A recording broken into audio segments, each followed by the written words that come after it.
Hello fellow YouTubers, this is the Imaginator. I'm here today to bring you guys ladies my One Piece Mind Chapter 1054 review. The title of this One Piece Mind Chapter is called Flame Emperor. The first page that is shown in this chapter is a ginormous, marvelous, and spectacular black and white cover page of the current four emperors, Buggy, Blackbeard, Shanks, and Luffy. And then the chapter starts off someone telling Denjiro and Nekomamushi that you hear like this uproar that's going on in the outskirts of Wano, and and this individual is saying we don't want Sir Luffy to find out, Little Luffy and his companions to find out. They go to the outskirts of the Wano, or the Cloud Capital, and they encounter none other than the Admiral Ryukyu, not that right, Ryukyu, and he pretty much talks to them. Well, they pretty much discover that he is an enemy of Luffy's, and Ryukyu pretty much informs them that, hey, just because you're this island is unaffiliated with the government, you know, you have no human rights, and plus and because it's unaffiliated with the government, therefore it has no connection with the Sons of Dragons.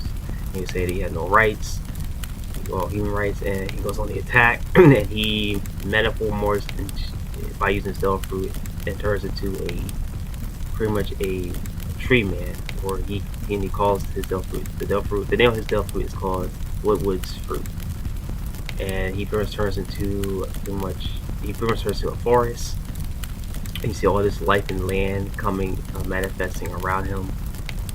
And then they engage about with him as he continues to talk. The Yamato steps in with a strong advanced armament hockey technique that's imbued in her club, and she successfully connects with Ryukyu, and he really felt that. It was really powerful, and he's like, yeah, you know, that's some strong hockey there.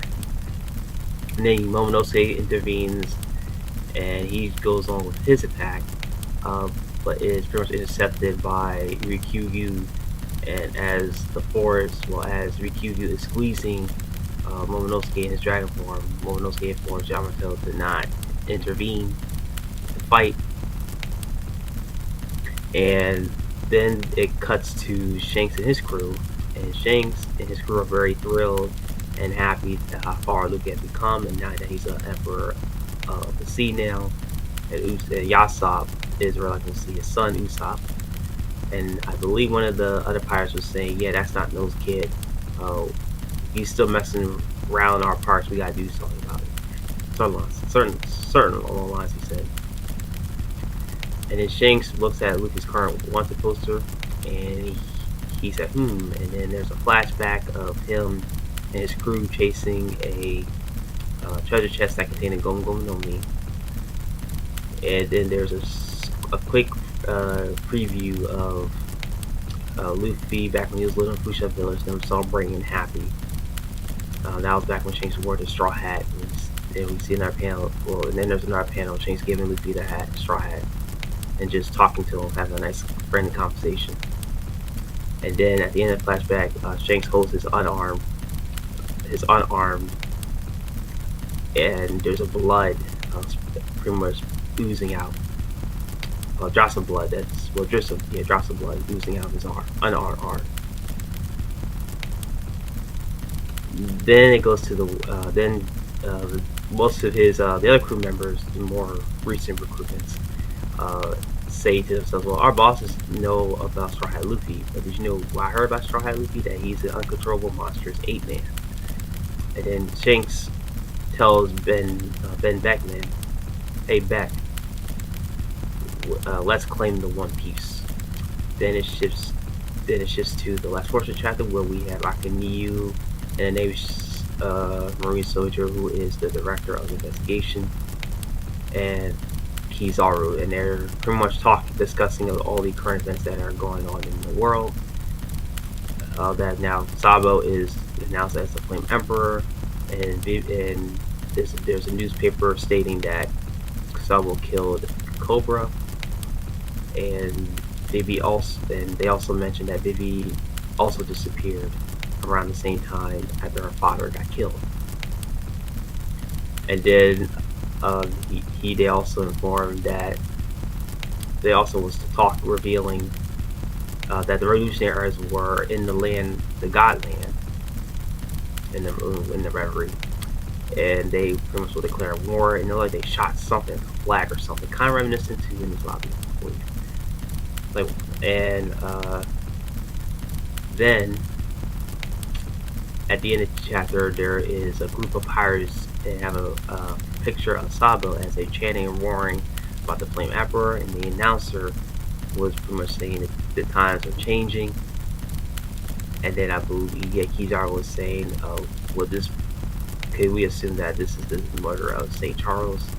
And he'll say it says Straw Hat Luffy's, the Flame Emperor, the newly announced Flame Emperor is happen to be the brother of Straw Hat Luffy, who's also now a big-time pirate.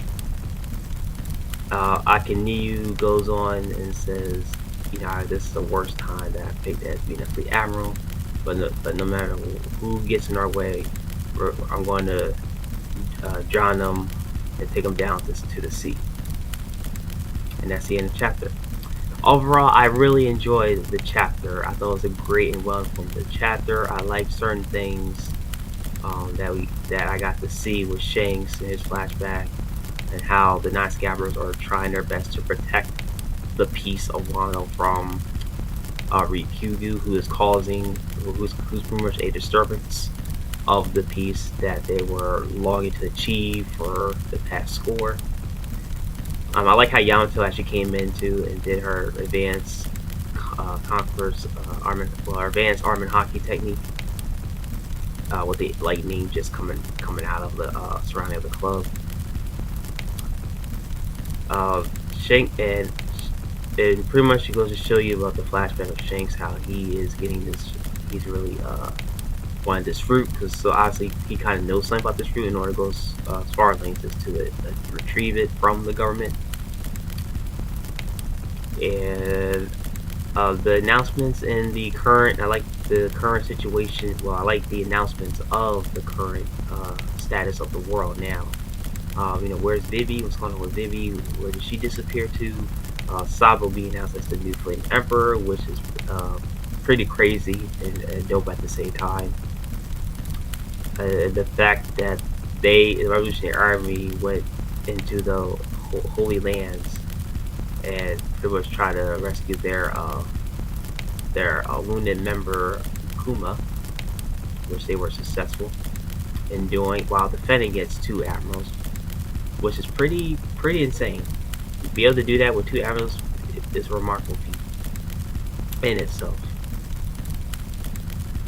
And the whole thing now, you got the 2 brothers, Luffy and Sabo, are now big time, like well-known individuals throughout the world now. Well, Sabo was already kind of had a reputation, but now his reputation is even amplified more now. Instead of just being the second in commander in the Revolutionary Army, now he's a Flame. Now he's known as the Flame Emperor. And Akiniu is still showing his determination of bringing down the pirates and potentially the revolutionaries, and still having the strong belief that he can still take these individuals down. So I kind of like his confidence from a villain standpoint, or I should say an antagonist. Alright, that is it of my review of One Piece Manga Chapter 1054 review. Hope you all enjoyed. Like the video, comment your thoughts down below, and subscribe to my channel, The Imagining, for more manga chapter reviews, anime discussions, and many more. With all that being said, fellow YouTubers, you all have a wonderful day.